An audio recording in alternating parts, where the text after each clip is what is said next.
आज हम लोग फिजिक्स का एक महत्वपूर्ण चैप्टर पढ़ने जा रहे हैं, उत्तोलक, जो कि अधिकांश रेलवे के एग्जाम में पूछा जाता है। इसको समझने की कोशिश करते हैं। इसको जो कि पहले 3 भागों में बांटा गया, उसको 3 भागों को समझते हैं। पहले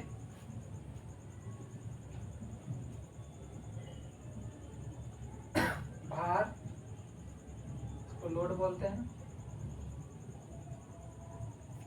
आलम,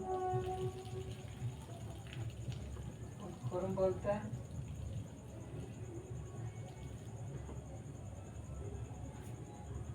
यहाँ जगह आयास या प्रयास या बल भी बोल सकते हैं इसको, वो भी दिया है। इसमें समझें कि बाहर किसको बोलते हैं, आलम किसको बोलते हैं, आयास किसको बोलते हैं। नहीं तो यही समझने में दिक्कत होता है। ऐसा वर्ड नहीं रहता बाहर, आलम, आयास, तो इसको समझने की कोशिश करते हैं। जैसे देखिए यहाँ पे कोई बड़ा सा पत्थर है, ठीक है। इसको हटाना था, वो ठेल के हटाएंगे तो बहुत दिक्कत होगा। लेकिन इसी को अगर जो यहाँ कोई बड़ा सा डंडा लगा देते हैं,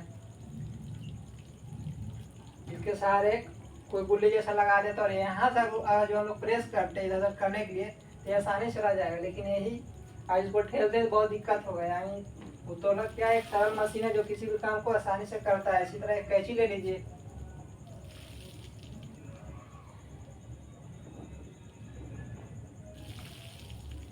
यहाँ भी देखिए एक नट लगा रहा था, इसके सहारे से मूव करता है, जो कि कपड़ा काटने में आसानी होता है।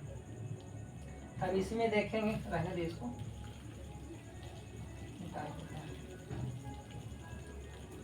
अब इसमें हम लोग देखेंगे कि किसको बाहर बोलते हैं, किसको आलम बोलते हैं, किसको आयास या प्रयास बोलते हैं। जब तक ये नहीं जानेंगे इसके आगे समझ में नहीं आएगा, क्योंकि इसमें ज़्यादातर एग्जाम्पल ही पूछा जाता है। इसको 3 श्रेणी में बांटा गया, प्रथम श्रेणी को उत्तोलक, द्वितीय श्रेणी को उत्तोलक, तृतीय श्रेणी को उत्तोलक। तो जब तक ये समझ नहीं आएगा तो भी अगला समझ में नहीं आएगी, तो उसको समझने का कोशिश करते हैं। इसमें देखना कि जहाँ से कोई भी वस्तु मूव कर रहा है, जैसे यहाँ से मूव करेगा, इधर करेंगे, इधर करेंगे, यहाँ से मूव करे, जहाँ से मूव करता है उसको आलम बोलते हैं।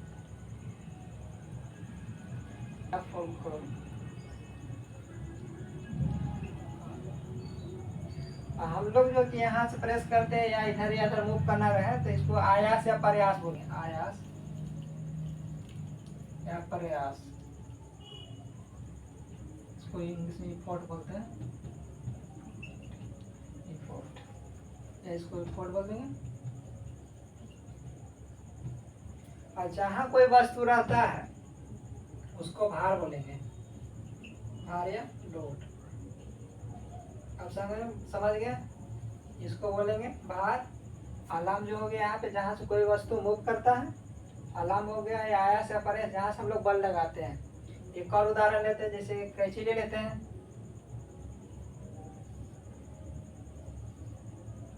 ये मान लीजिए कैंची है, तो यहाँ एक नट लगा रहा था, तो यहाँ नट से ही ना कैंची मूव करता है, तो इसको क्या बोल सकते हैं, आलम बोल सकते हैं। जहाँ से घूम रहा है देखिए यहाँ पे आलम। और देखिए यहाँ मतलब कपड़ा या कुछ और जो भी रहे वस्तु तो यहाँ रहता है, तो वस्तु के लिए क्या बोले थे, भार इसको बोल सकते हैं, भार या लोड। और यहाँ से हम लोग प्रेस कर रहे हैं, जैसे यहाँ प्रेस करें तो घुमा रहा है, तो वैसे यहाँ से हम लोग प्रेस कर रहे हैं काटने के लिए, तो उसको क्या बोल सकते हैं, आयास या प्रयास। आयास या प्रयास। इसी तरह मैंने इसमें एग्जाम्पल दिया जाता है कि फर्स्ट में कौन है, सेकेंड में कौन है, थर्ड में कौन है। जब तक ये पता नहीं रहेगा एग्जाम्पल बता नहीं पाएंगे। रट के तो कुछ होता है ना, रटिएगा अभी, फिर 2 दिन के बाद भूल जाइएगा। इसको समझ लिए, फिर इसमें देख लेते हैं, कर उदाहरण टोटल का ले लेते हैं।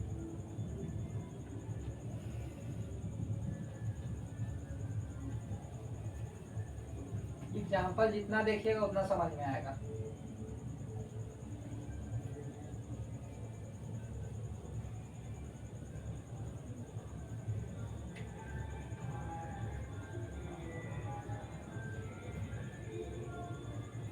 जैसे देखिए हम लोग पार्क में घूमने जाते हैं, तो वहाँ एक शीशा लगा रहता है। यहाँ पे एक लोहा जैसा रड लगा रहता है, इसके सहारे खड़ा रहता है। एक बच्चा यहाँ खड़ा रहा, इस तरह मान यहाँ पे बैठा हुआ, एक बच्चा यहाँ पे। थोड़ा सा।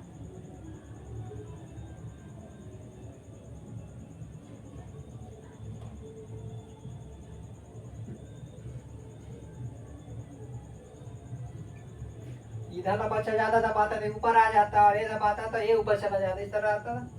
ये भी द्योतक में आ जाता है। तो यहाँ पिन लगा हुआ रहता है जो भी, तो उसको क्या बोल सकते हैं, अलार्म बोल सकते हैं, अलार्म। अगर जो ये बाहर लगाएगा, मतलब ये दाबेगा तो इसको फोड़ बोल सकते हैं, या फिर ये दाबेगा तो इसको फोड़ बोल सकते हैं।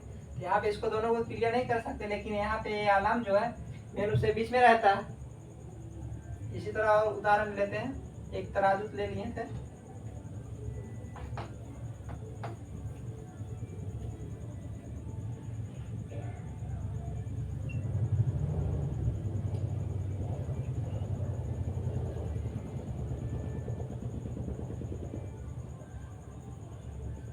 ये देखिए पान दुकान में रहता है कसैली काटने वाला मशीन, कसैली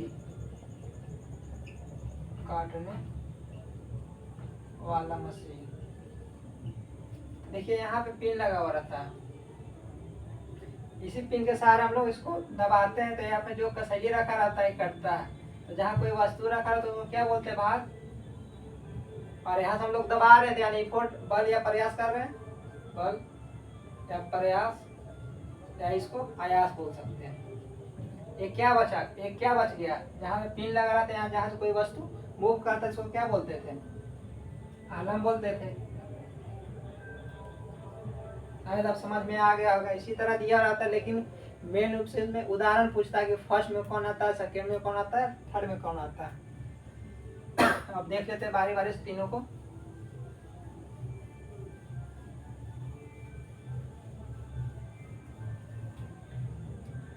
बाहर देते हैं।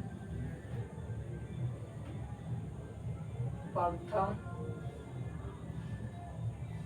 श्रेणी का उत्तोलक, द्वितीय श्रेणी का उत्तोलक, हो जाएगा तृतीय श्रेणी का उत्तोलक।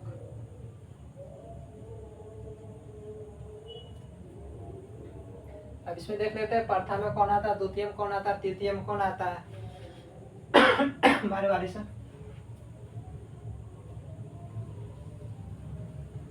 फर्स्ट में इसमें देखिए पिलास आता है, दूसरा कैंची, तीसरा तराजू, चौथा नाखून काटने वाला मशीन या नेल कटर बोल सकते हैं, मशीन। और चापाकल,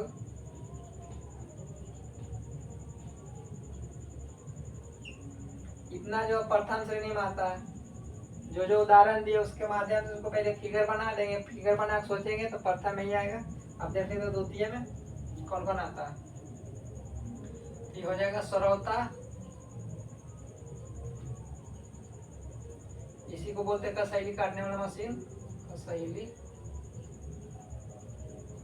काटने वाला।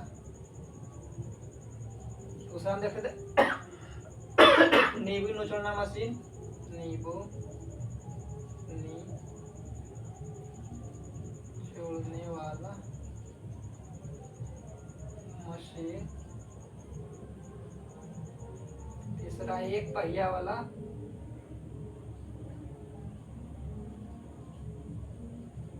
पहिया वाला, पहिया वाला कूड़ा वाला मशीन,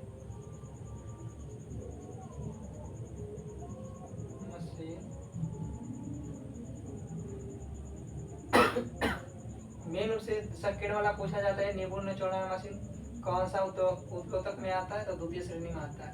तृतीय देख लीजिए चिमटा,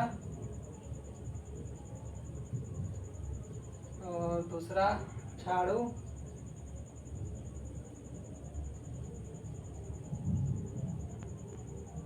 तीसरा हो जाएगा किसान का हल। किसान का हल, यही इतना है लगभग। ये याद कर लीजिएगा तो बन जाएगा। मेन रूप से इसमें उदाहरण ही पूछा जाता है। प्रथम में पूछा जाता है गिलास, कैंची, तराजू, और नाखून काटने वाला मशीन नेल कटर जो हो गया, चापाकल, ये प्रथम में आ जाता है। द्वितीय में होगा सरौता, जिसको क्या बोलते हैं, कसैली काटने वाला मशीन हो गया।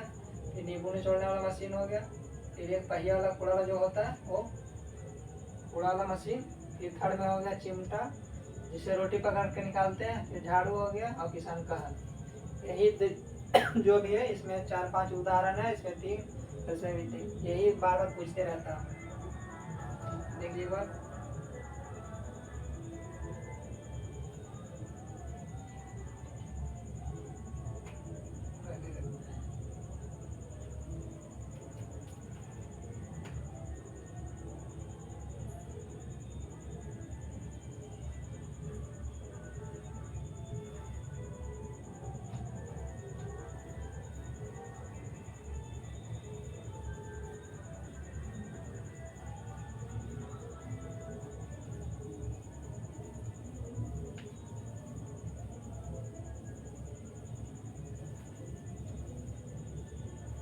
एक दो नोट्स है उसको देख लीजिए।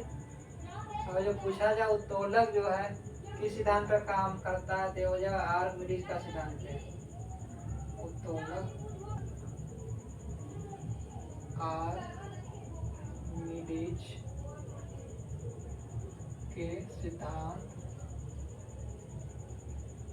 पर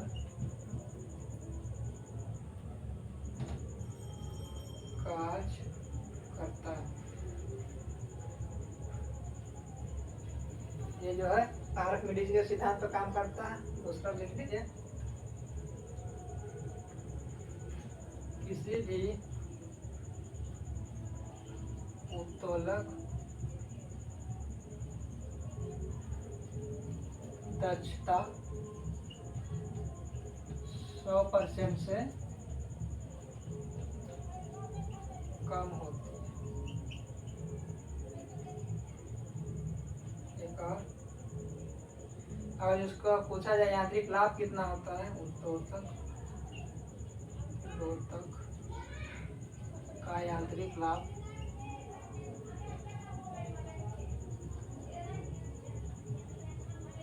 बराबर पूछा जाए तो हो जाएगा भार बटा आयास या प्रयास। बस इसमें ही इतना पढ़ना रहता, खत्म हो गया। फिर अगला कोई एक टॉपिक लेके बताएंगे।